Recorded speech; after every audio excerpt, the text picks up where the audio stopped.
Jenny, yeah. Have a look at this. I found a new webcomic. Ooh.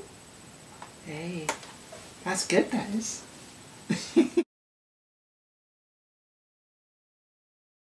The key to marketing a webcomic is the same as marketing a new blog or any other kind of website. You need to have something there that people are interested in. That's the main thing. It may not seem that way from the point of view of advertising or marketing, but let's face it, if you are trying to get people interested in your site and you don't have anything there that's worth having a look at, anything you do will result in failure. Get 20, maybe even 30 strips up on your site before you even think about putting up any adverts.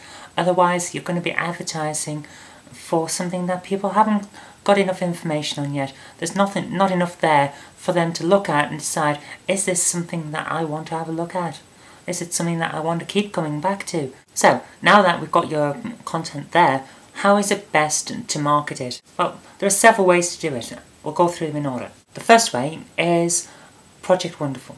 Get yourself a little banner ad, a skyscraper ad, and a leaderboard ad. The banner ad is a smaller one. If you have a look at many sites such as the Webcomic Builder, URL down here, then you'll see along the top is a banner ad. It's next to the title. It's reasonably unintrusive and it gets people aware of your comic. Similarly on Webcomic Builder and many other sites such as the Webcomic Beacon, which we'll come back to in a moment, they have the skyscraper ad. It's a long ad that goes down the side of a website, typically down the side of a comic on the larger comics.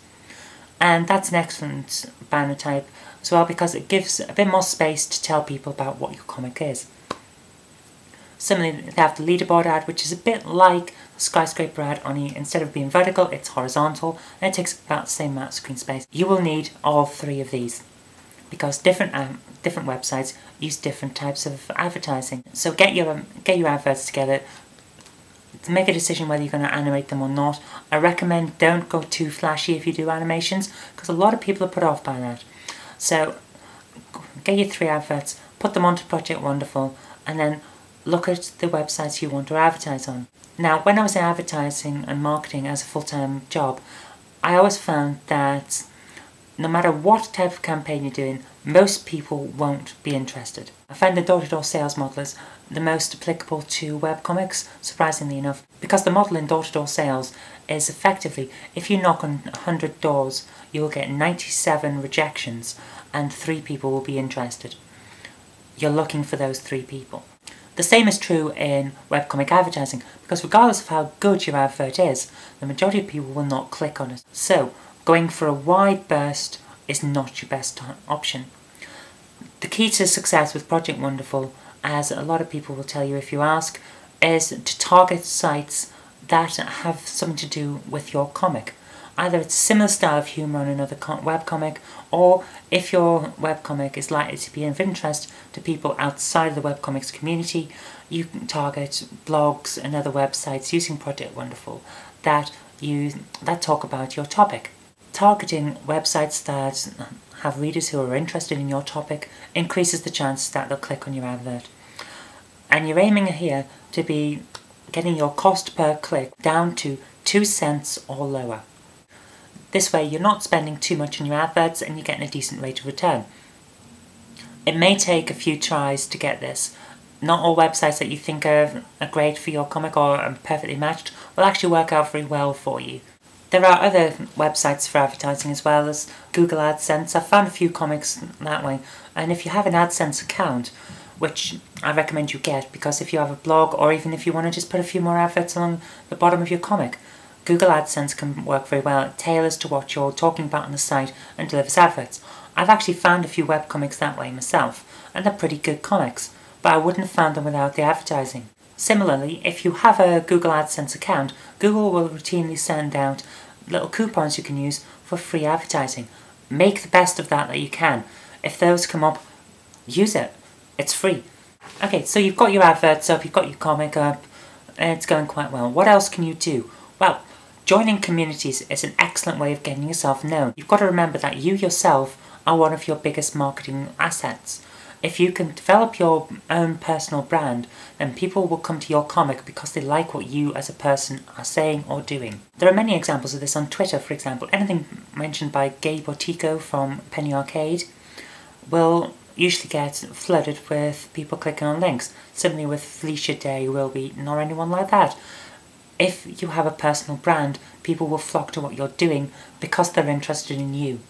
So build that brand. And you do this by getting in on Twitter and being a member of the Twitter community. Don't just post links and constantly talk about what you're doing and trying to advertise yourself. Get involved with the community. Similarly, join communities like the Webcomic List, URL down here. The Webcomic List has a forum that is very active with people, not just talking about their own webcomics, but talking about all aspects of webcomics and other things as well. They've got some great community jams going on there where people are drawing CD covers based on the names of bands and titles that other people have come up with. They've got weird community jam webcomics going. It's very good, it's very active, and the people there are great. If you get involved, you will become a part of the community, you'll get known, and that will help build your brand. And also, it'll get you a lot of good friends, which is always worthwhile. There are a number of other webcomic forum lists and community sites, so I'm not going to try and list them all here because I'll end up offending someone by leaving them out, but I'm using Webcomic List as an example because it's the best one I've come across so far. Now, once you've got involved with the community in the form of forums, it's time to start looking at other people's webcomics, and especially the ones that you really like, and commenting in them. Not spamming links to your own website, but talking to the person who's made this comic that you're interested in. Leave a comment saying, hey, this is good, I like it because of X, Y and Z. Or speculating on what's going to come up in the future based on plot developments that have happened in that comic. Talk to people that way, get known. If their comic is using WordPress with Comic Press or Webcomic and Inkblot or whatever, there will be a comment section and chances are you'll be able to leave a link to your comic. Don't just comment just because you can leave a link that way, but if you're commenting and making yourself part of their fan base for that comic, then why not leave the URL in the URL section if possible, but don't leave it as a link in the actual comment because that's just really bad form. Similarly, get involved with the podcasts for the community. There are several podcasts. The best at the moment that isn't closed shop. I say closed shop because they don't tend to have guests on without invitation, and for the most part they don't have guests on at all. That's Webcomics Weekly. The best comic podcast for people starting out is the Webcomic Beacon, URL down the bottom.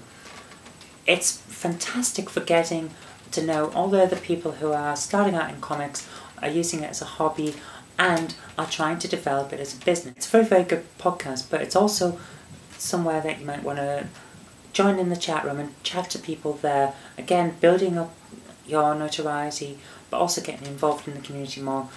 They have call-ins. If you've got something to say on a subject, you can call in. And Fess, Tanya and Mark are really, really good with that. They'll have a chat if you call in. It's brilliant. Finally, there's submitting guest art. I often see this as an underused part of marketing your comic or marketing yourself in general, because a lot of webcomics don't generally ask for it, or if they do, you've got to have been there at the time to see it.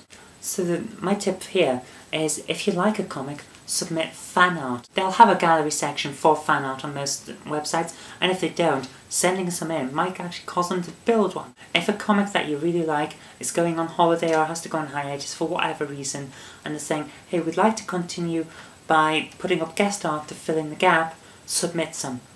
You'll get to put your little URL on the end of the comic that you produce, and perhaps it'll also be mentioned with a link in the site itself. It'll get you noticed by fans of that comic as well. So in summary, we've got several steps. Get good content on your site so that people have a better chance of being able to see whether it's what they want to read. Advertise using Project Wonderful, Google, AdSense or whatever. Get involved with the community on forums. Build your social networking brand so that people know you as a person and get more interested in your comic. Get on podcasts, submit fan art and submit guest art. 7 steps to marketing your comic.